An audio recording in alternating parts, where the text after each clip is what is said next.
সবসময় অনেক ভালো থাকো, মানুষের সম্মান অর্জন করো এবং মনের শান্তি যেভাবে পাও সেভাবেই থাকো। তোমার জন্য আমার সবসময় দোয়া। এবং তোমার কোনো কাজে, কোনো বিপদে, কোনো ভালো সময়, কোনো খারাপ সময় তুমি যদি আমাকে ডাকো, তুমি নিজেও জানো যে আমি লাফ দিয়ে চলে যাব। ও নিজে বলছে তুমি তো লাফ দিয়ে চলে আসো। আপনাকে একটা ভাই হিসেবে সত্যি কথা বলি, মামুন যেদিন থেকে মামুনকে কুমিল্লা থেকে নিয়ে আসা হলো, আপনারা হয়তো আমাকে দেখেননি, আমি সেদিন থেকেই পুলিশ স্টেশনে ছিলাম। আমি পুলিশ স্টেশনে ছিলাম যখন থেকে ওকে নিয়ে আসা হয়েছে, তখন থেকে ওর সাথে আমি দেখা করতে পারিনি। ওকে এক জায়গায় রাখা হয়েছে, আমি এক জায়গায় দাঁড়িয়েছিলাম, মানে যেখানে দর্শনার্থীরা বা নর্মাল লোকরা দাঁড়াতে পারে। হ্যাঁ, এই কথাটা একটা ভাই হিসেবে আপনার সাথে শেয়ার করছি যে আমি ওখানে ছিলাম। ও সারা রাত ছিল, আমি সারা রাত ছিলাম।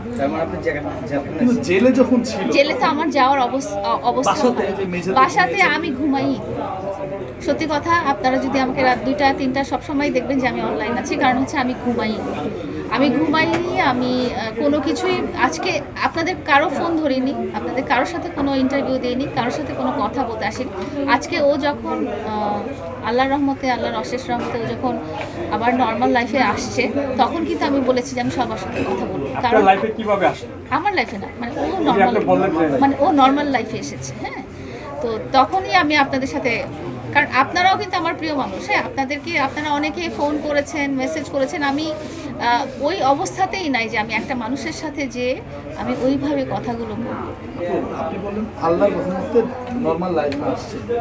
আল্লাহর রহমতের চাইতে তো আপনি যদি, ঠিক আছে আল্লাহর রহমত অবশ্যই লাগবে, সেক্ষেত্রে আপনার দাওয়া হইলেই তো সে পরের দিনই হয়তো বা নর্মাল লাইফে চলে আসতে পারতো।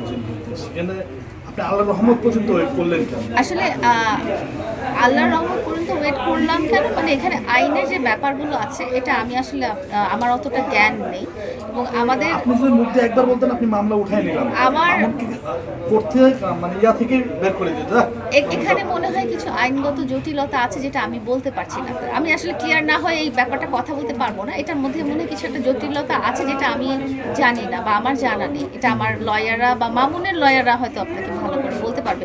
উনি হয়তো কালকে আপনাদেরকে বুঝিয়েছেন জিনিসটা। তো এটার মনে হয় কিছু একটা প্রসেস বা প্রক্রিয়ার মধ্যে দিয়ে আসতে হয়। মামুনকে কি নামে ডাকেন? মামুনকে আমি যেটা নামে ডাকি এটা খুবই পার্সোনাল, এটা বলা যায় না। Thank you. বাবু নামে ডাকেন? বাবু নামে ডাকি। বাবু